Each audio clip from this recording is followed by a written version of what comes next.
Hey guys, over the past month or so, I've put out a couple videos on some lighting options. The one from Workos, I really like the controls on that. And for the $30 or $40 price tag, that's a pretty decent budget one. And then I did a video a few weeks ago on the Streamlight TLR-7 sub that's specifically designed for the P365, all the versions and the XL. And one of my only complaints with this one is that Streamlight only includes the high switches on that, and it kind of takes away some of the space there in that trigger guard, and there's not a lot to begin with. So I do wish that they would include both high and low with those. But actually Streamlight has sent me another light here, and this is the TLR-7A. And as you can see, this one does have the high switches and the low switches. This is not for the P365 though. This is basically for everything that has a Glock rail or a 1913 rail. But we'll get this out of the package and see what else comes with it. Before I take it out of the package, here's the back of the box. Kind of shows you a few specs on it. All right, we'll get this thing out here.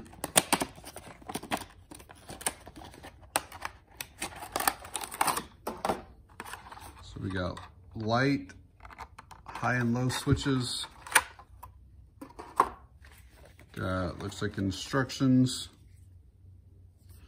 There's an Allen key inside of there. So this is actually a little tool that you'll need to kind of keep these E-clips. And I don't know if that's an extra one, I'll have to look here or not, but I'll show you where that goes in a second. And then a bunch of different rail adapters, and then just some swag and probably a sticker, yep. So that little E-clip, I'll pop this out. And on the back side of this, down in there, I do not see one right now. So that little clip typically goes up inside of there, and it prevents us from coming all the way out. The battery is just a CR123A. And then this is what the low switches look like. And I'm not sure which I'm gonna put on the Beretta yet, but I will show how to change these out. And then here's all the different keys. Universal 1 is already on the light. And then there's Universal 2, and then 4 different 1913s. And the 1913s, all of these have the same size here. It's just like the length of how it'll fit on your rail. And then the Universal is smaller. If you can see how that's skinnier right there compared to the 1913. So I know I'll need Universal 1 or 2 for my Beretta.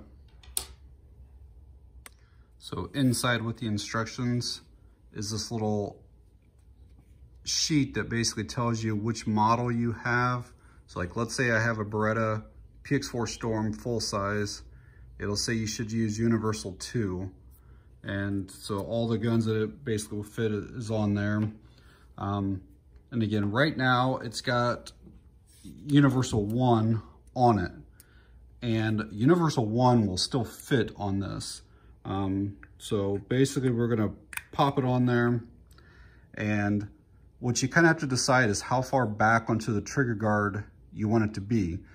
So I could tighten this down right now and just go with Universal 1 if I like it in that spot right there, which for me may be the right spot. Sometimes the length of your hands, fingers. So let's just change this out to that number 2, and we'll see what the difference really is. There's going to be a little spring here, so don't lose that spring. And then typically that E-clip is on the side here, but again, it's not installed right now. And again, so I guess you don't have to have it on there.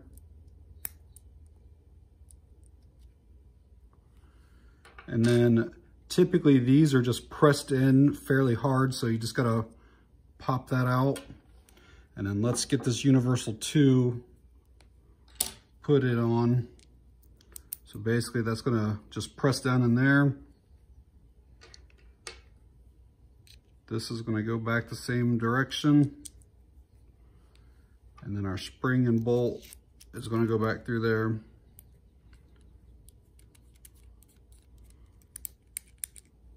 And then let's put it back on and see what the difference is. Oh, that's actually further out. I think I would prefer the universal 1. That's right at the tip of my finger, almost not being able to get to it. I'd like it back a little bit further where it was. But I'll also try switching out the low switches and see what those are like. Here it is again with universal 1 back on, and you can see how much further the switches come to the trigger guard, but it's almost like it was made for it. Just it's right there, right along it. It's much easier to access. So I'll definitely be using the universal 1 for the Beretta PX4 Storm. I do want to put on the low switches, but I can, just to show you how to do it. But I can tell you right now, I'm going to end up using the high switches. I know by feel, that's what I want. So to change out the high switch to the low switch, there are 3 screws here that need to come out. This is what it looks like when you take them off. There's like a little, basically it's like a O-ring for waterproofness right there. So make sure that stays on. And then the other one obviously has some foam in it, so that's got to come out.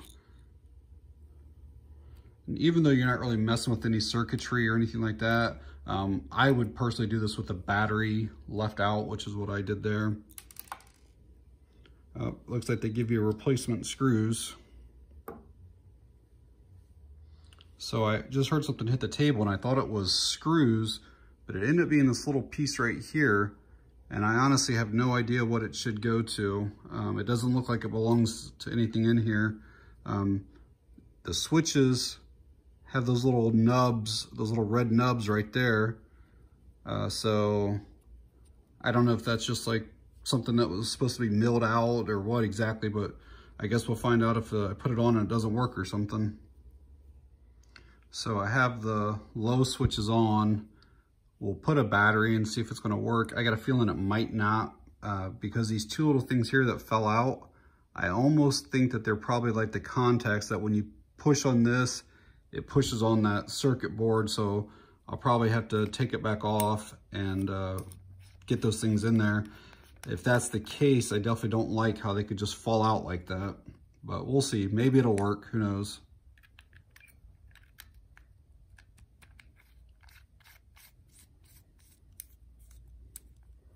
All right, back on. Nope, nothing. So it's not making the contact.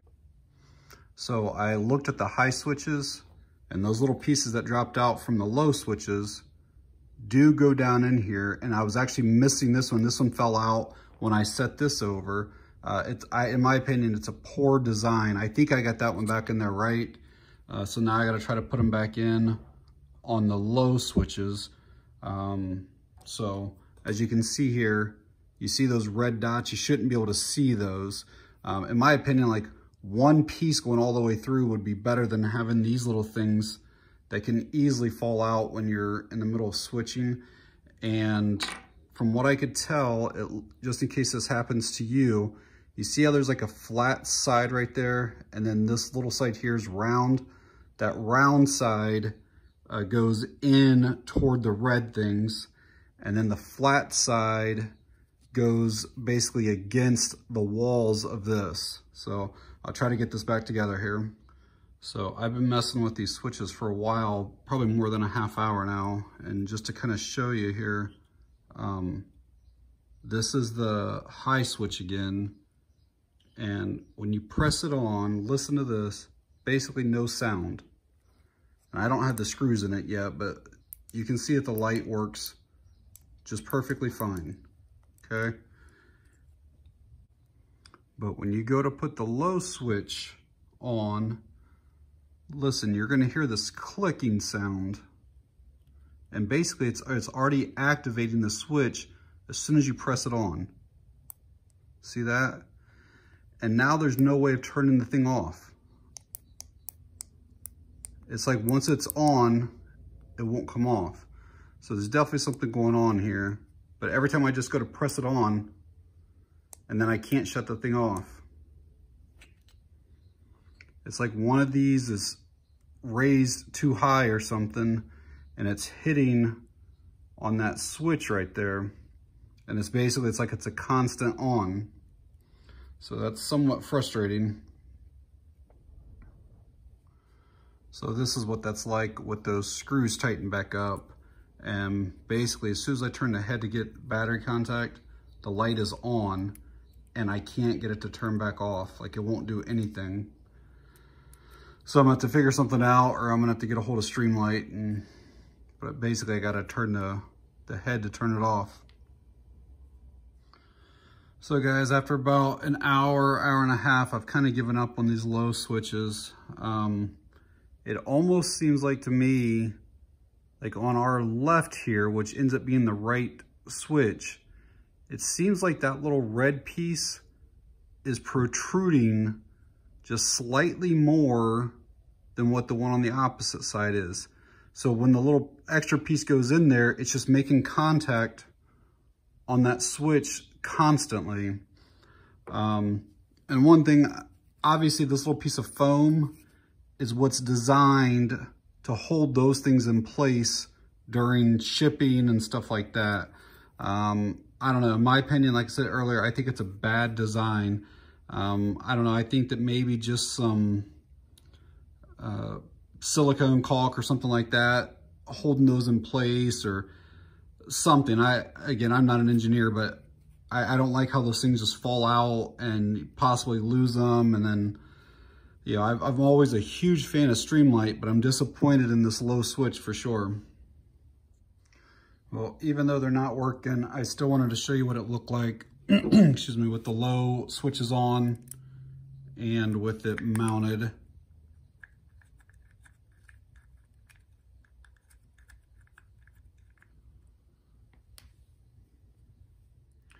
Well, it definitely gives you more room in the trigger guard area, but I will say that you have to come down significantly further to get to the switches that way.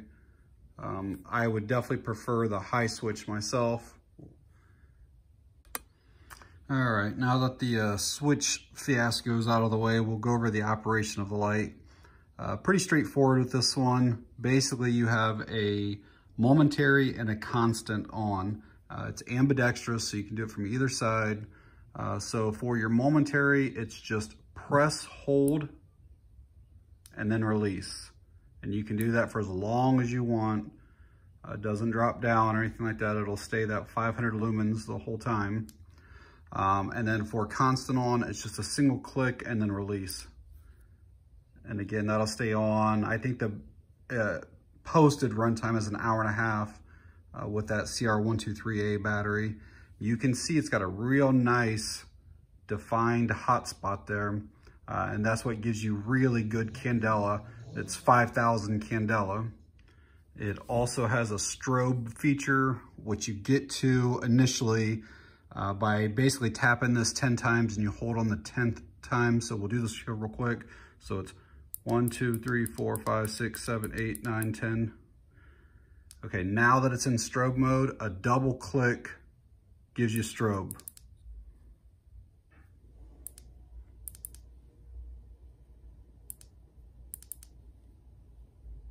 And again, it can be done from either button, either side. So you can change the battery on this without removing the light from the gun, but obviously use good gun safety when you're doing that. And then it also has this kind of like a on-off switch here. Really, if you're gonna be storing it or transporting it in a bag or something like that, to prevent it from accidentally coming on, you basically just give this thing a little click or a little turn, and then it won't come on now. And then you can just turn it back, that little partial turn, you'll feel it kind of click in place, and then it's back on. So in my opinion, this is a great balance of performance at 500 lumen, 5000 candela versus weight, and only using the single CR123A battery. Like I had the Streamlight, the TLR-7, and it took the 2 batteries and the light was significantly bigger. And I'm telling you, there's a lot of weight to it. And my follow-up shots, it felt like the muzzle would rise and then come back down too far. And then I would have to bring it back up again to get on target again, just because the weight would tend to pull it down.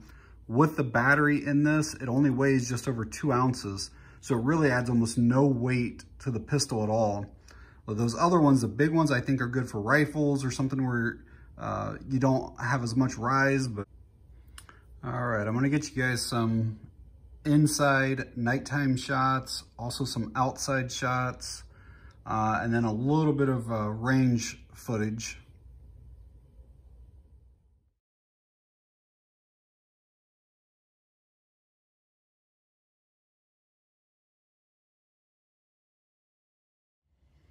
All right, guys, out at the range today with the Streamlight TLR-7A. I got it on the Beretta PX4 Storm. We'll get some rounds through the light and make sure there's no issues with it.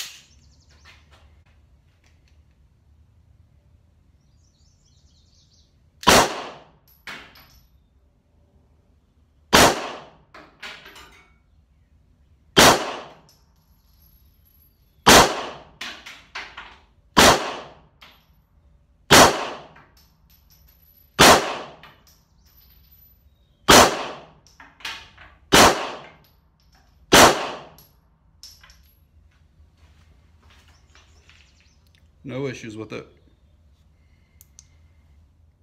Well, hopefully that gave you some idea of the performance of this little light. I had no issues at the range at all. You know, overall, I think it is a fantastic light. I obviously had that issue with the low switch. The one thing I can tell you about Streamlight is that they do have a 1-800 number right here.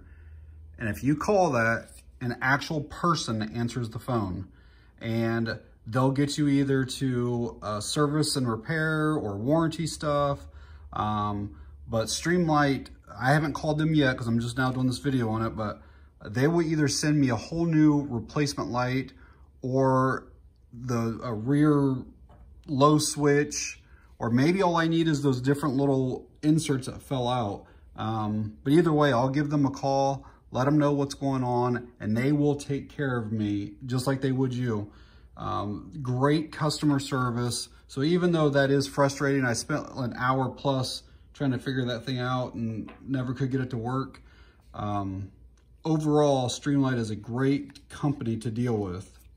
I would still recommend them because I have done dozens of reviews for Streamlight, from lanterns to handheld flashlights, weapon lights, and I've never had an issue ever with any other light except this TLR-7A. And like I said, they'll take care of the issue for me.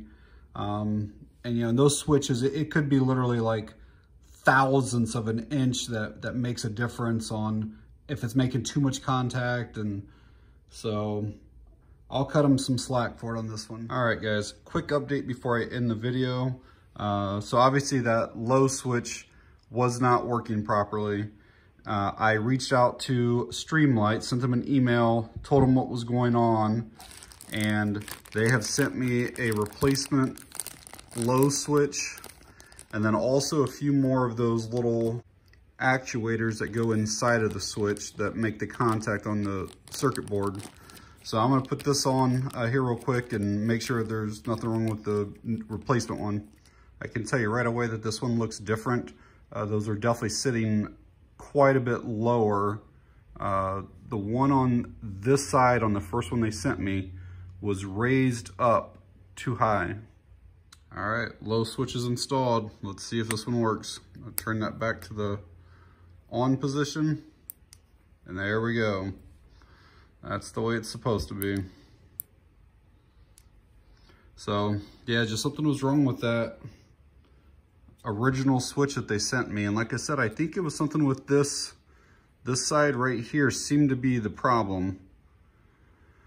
But great company, and they, within a week's time, from the time I sent the email to the time I received it, was less than a week. So, and now I have a fully functioning low switch. And like I said, they did send me some of those little replacement actuators too. So I may put them in this one and see if it'll work. But I'll leave a link to Streamlight down below if you're interested in looking at this light, get more information on it. So, all right guys, that's it on this one. Thanks for watching, I appreciate it.